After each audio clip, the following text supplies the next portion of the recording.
শেখ হাসিনা রোপণ করে গেছে, এই বীজ বৃক্ষ এখন এখান থেকে ফল হতে থাকবে এবং সেই ফল আমাদের বিষাক্ত করতে থাকবে, এটা তো শেখ হাসিনার পক্ষ থেকে এই জাতির জন্য একটা বিশাল উপহার আমি মনে করি।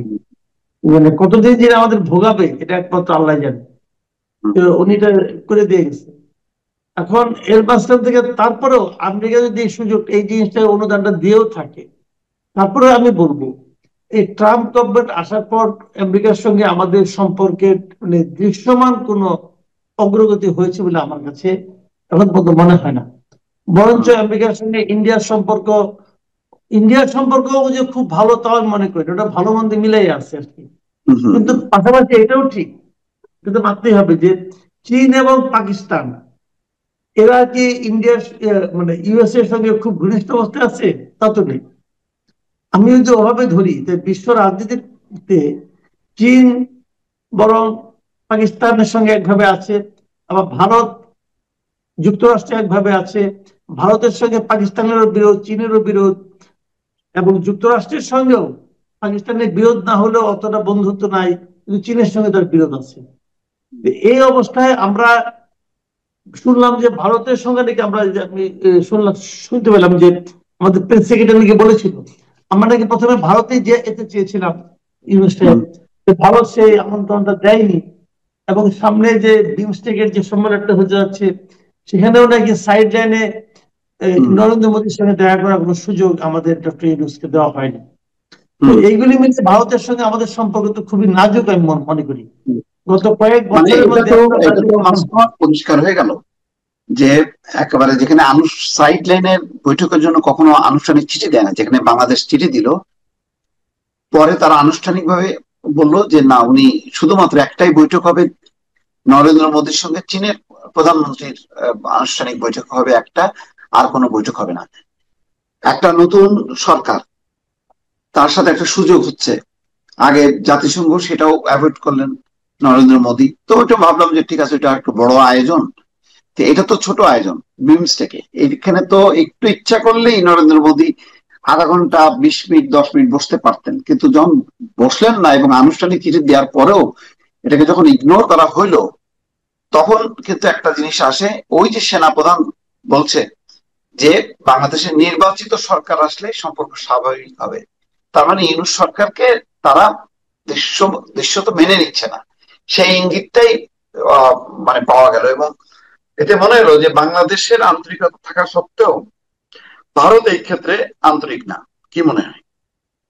একদম সত্য কথা। আমরা আমরা আন্তরিকতা একদিকে দেখাচ্ছি, দেখেন কতগুলি জিনিস, কিন্তু মানে প্রথমত প্রশ্ন হলো ভারতের সঙ্গে আমরা সম্পর্ক মানে ইজি করতে চাই কিনা, এটা হলো একটা প্রশ্ন। যদি ইজি করতে না চাই তাহলে তারা সম্পর্ক ইজি করবে না। এখন আমরা ইজি করতে মনে করেন মুখে মুখে চাই, সরকারের পক্ষ থেকে চাই, কিন্তু পুরো দেশে আপনি একটা এনভায়রনমেন্ট ক্রিয়েট করেন, আমাদের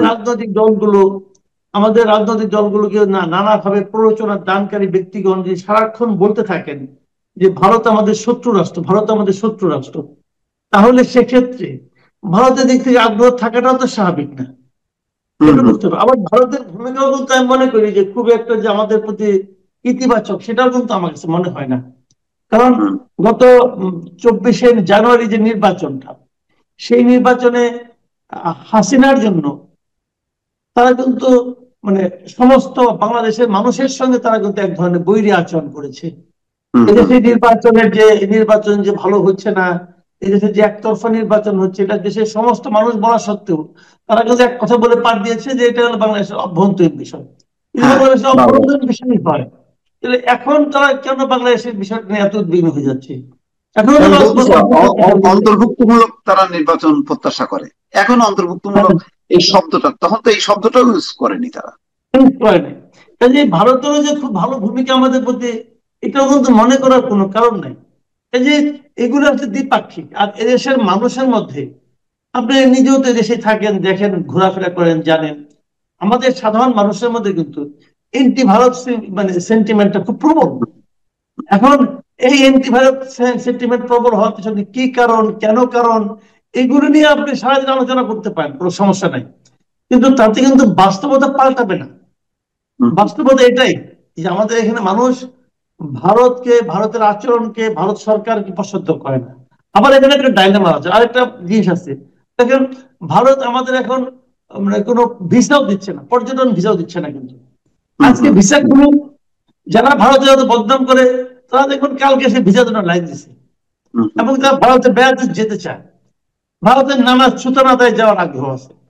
হতে পারে এটা ভৌগোলিক কারণ, যে ভারত আমাদের একমাত্র নিকটতম প্রতিবেশী, কম খরচে ভারতে যাওয়া যায়, এটা হতে পারে, আমি অস্বীকার করি না।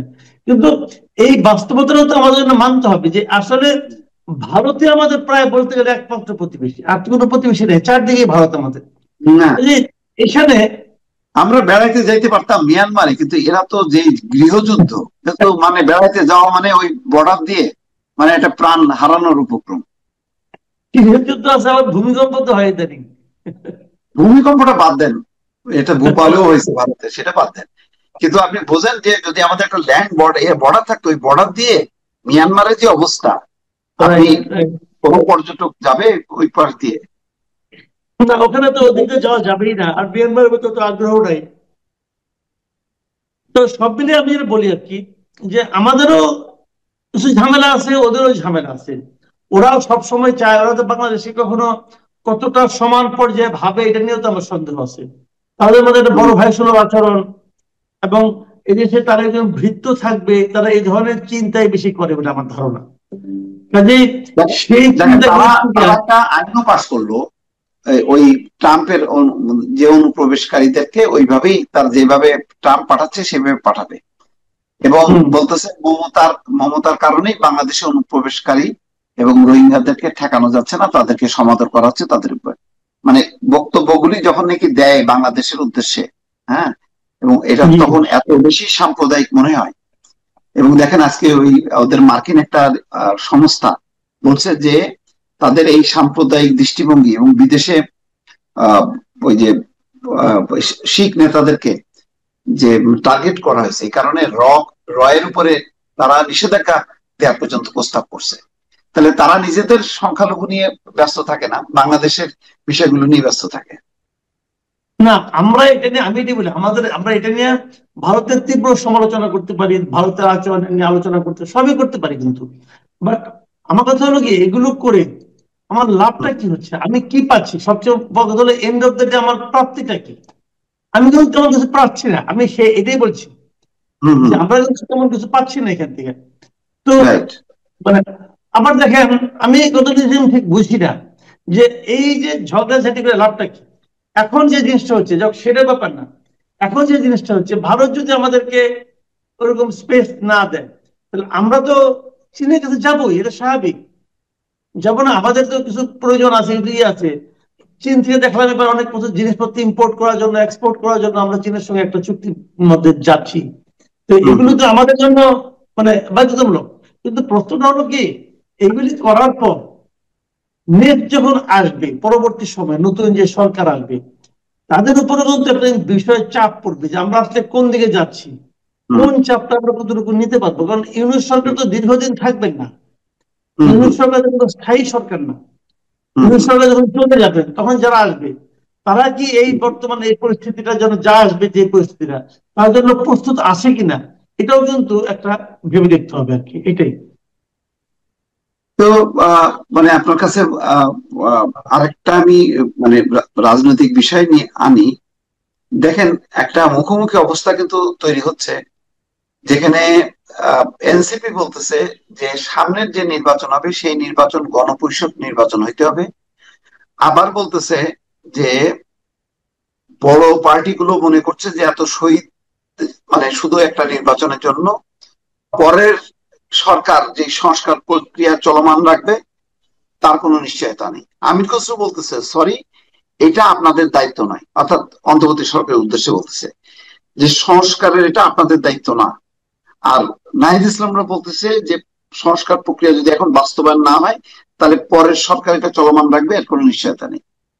এইরকম আপনি যে ন্যূনতম এতে যে একটা উপনীত হবেন, একটা ঘোষণাপত্র না কি জন্য করবেন, করার পর তারপরে এই হবে, এটার আপনি স্কোপটা দেখেন কোনো? শুনেন, আমি একটা কথা আপনাকে বলি, সংস্কার নামে যে জিনিসটা হচ্ছে, এটা আসলে আদৌ কোনো সংস্কার কিনা এটা নিয়েই তো আমার সন্দেহ আছে। এটা সংস্কার কে বললো?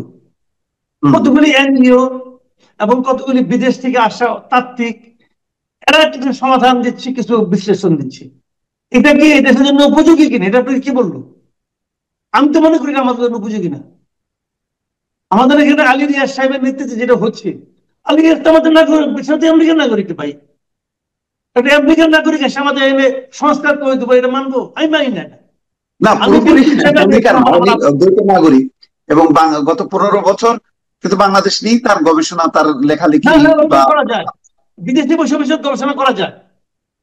গবেষণা ওরা যদি দেশপ্রেম থাকতো, উনি তো দেশ যাইতো না। উনি এই দেশের কষ্টটা সহ্য করতে পারে না, এই দেশের জলবায়ু ওনার ভালো লাগে না, ওনার আমেরিকায় যে থাকতে হয়, আমেরিকার নাগরিকত্ব নিতে হয়, নিয়ে তারপরে এই দেশে আমাদের ওখান থেকে বসে বসে আমাদের জ্ঞান দিতেছে, না তোমার এটা ভালো না, তোমার ওটা ভালো না, তোমার বাবা তুমি আসো না কেন এখানে, আসো এখানে থাকো, থাকো এখানে। আমি এগুলো মানি না। আমি এই সমস্ত বিদেশি প্রেসক্রিপশন ভাই আমার কাছে গ্রহণযোগ্য না। এই মনির হায়দার, এই কামাল আহমেদ, এই আলী রিয়াজ, এদেরকে আনার মাধ্যমে ডক্টর ইউনূস প্রমাণ করছে যে জাতি হিসেবে আমরা দরিদ্র, বিদেশ থেকে আমাদের ভাড়া করে নিয়ে আসতে হয়।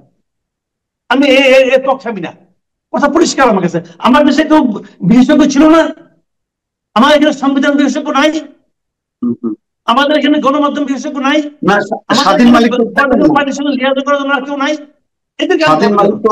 স্বাধীন মালিক তো থাকলেন না, কে থাকলো না? স্বাধীন মালিক নিতে হচ্ছে, সে বলছে আচ্ছা, আপনি কোথাও পান নাই দুই ভাই, আমি এটা অনেক খুঁজছি, স্বাধীন মালিক কোথাও বলেন নাই যে আমি এটা দায়িত্ব নিতে চাই নাই। ওনাকে দিয়া পরে মনে জানে এটা তো মূল প্রেসক্রিপশন তো আলী রিয়াজের, তো আলী রিয়াজ দরকার নাই। আপনি আমাকে বলেন জিনিসটা, এই লোকগুলো আসুক, আমার কোনো আপত্তি নাই, তারা ওখানকার নাগরিকত্ব ত্যাগ করে আসুক, তা তো আসবে না। তারা ওখানকার নাগরিকত্ব ত্যাগ করে আসবে? ত্যাগ করে আসবে না। তারা এখানে আনার মাধ্যমে আমি মনে করি ডক্টর ইউনূস এই লোকগুলিকে এখানে নিয়ে আসা পুরো জাতিটাকে অপমান করছে, আমি মনে করি। এই লোকগুলো আমাদের কেউ না, এই লোকগুলো হলো শীতের পাখি। আমার শীতের পাখি দরকার নাই, আমার দেশে কাকি ভালো। আমার ওই শীতের ওই যে আপনার আসে নিয়ে খাওয়া দাওয়া করে আবার চলে যাবো, ওই পাখি আমার লাগবে না। কাজে তারা যেটা করতেছে, পলিটিক্যাল পার্টিগুলো আলটিমেটলি এটা গ্রহণ করবে না। আপনি দেখেন অলরেডি শুরু, আমি এটা শুরু থেকে বলছি, অলরেডি সেই আওয়াজ হয়েছে যে এখন তারা বলতেছে যে সংস্কার হোক না কেন, এটা ইমপ্লিমেন্ট করবে নির্বাচিত পার্লামেন্ট। এটা ভাবে না তো ভাই, আর এগুলি খুব ভালো কিছু হয়েছে। এইটাই দাঁড়াচ্ছে যে এই সংস্কার নিয়ে ঐক্যমত্য আমি তো দেখতেছি যে প্রতিনিয়ত যেভাবে বলতেছে যে বিচার সংস্কার প্রক্রিয়া আগে নিষিদ্ধ করতে হবে, নানান ইস্যু আসতেছে, কিন্তু এই মানে ডিফারেন্স অফ ওপিনিয়নের কারণে আমি দেখতেছি না যে এটা কবে নাগাদ এক জায়গায় আসবে আর বলবে যে ঠিক আছে আমরা এখন ঐক্যমত্য হয়েছি, আপনি এবার নির্বাচন ডিক্লেয়ার করেন। এরকম অবস্থায় আসাটা কিন্তু খুব কঠিন হয়ে যাচ্ছে দিনকে দিন। আমি মনে করি সংস্কার বিষয়টা আসলে আনাই হয়েছে এই কারণে যে নির্বাচনটাকে প্রলম্বিত করার একটা অজুহাত তৈরি করার জন্য। এটার মাধ্যমে নির্বাচনটাকে ঝুলাই দেওয়া হচ্ছে, কারণ এটা এমন একটা সমস্যা, এমন একটা বিষয় যাতে নাকি সবাইকে ঐক্যমত্য হতে হবে, সবাই একমত হবে না। এবং যখন সবাই একমত না হবে তখন এটা এইভাবে চলতে থাকবে এবং এটা ঝুলবে, এক একজন এক এক কথা বলবে। আগের গভর্নমেন্ট আমাদের দেখেন নাই, একটা মূলা ঝুলাইতেছিল উন্নয়ন, কিছু বললেই